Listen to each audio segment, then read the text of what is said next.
ఏపీలో పోలీసుల పేరుతో నకిలీ వ్యక్తులు హల్చల్ చేస్తున్నారు. తాజాగా డీజీపీ పేరుతో ఫేక్ రిక్రూట్మెంట్ పేరుతో ఉత్తర్వుల లెటర్ వెలుగులోకి వచ్చింది. బ్యాండ్ బాగ్లర్ల పేరిట నకిలీ లేఖను సృష్టించారు. అయితే ఇటీవల పవన్ టూరులోని నకిలీ ఐపీఎస్ గా ఒకరు చలామణి అవ్వడం కలకలం రేకింది. ఇక ఈ ఫేక్ లేఖపై స్పందించిన ఏపీ పోలీసులు నకిలీ లెటర్ను సృష్టించిన వారిని వదలమని వార్నింగ్ ఇచ్చారు. అసత్య ప్రచారం చేసిన వారిపై కూడా క్రిమినల్ చర్యలు తీసుకుంటామని చెప్పారు.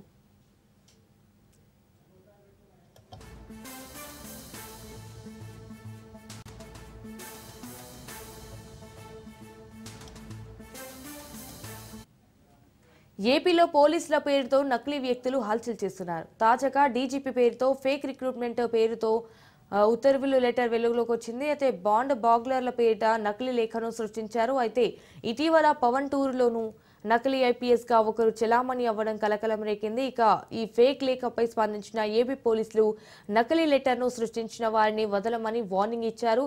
అసత్య ప్రచారం చేసిన వారిపై క్రిమినల్ చర్యలు తీసుకుంటామని కూడా చెప్పారు.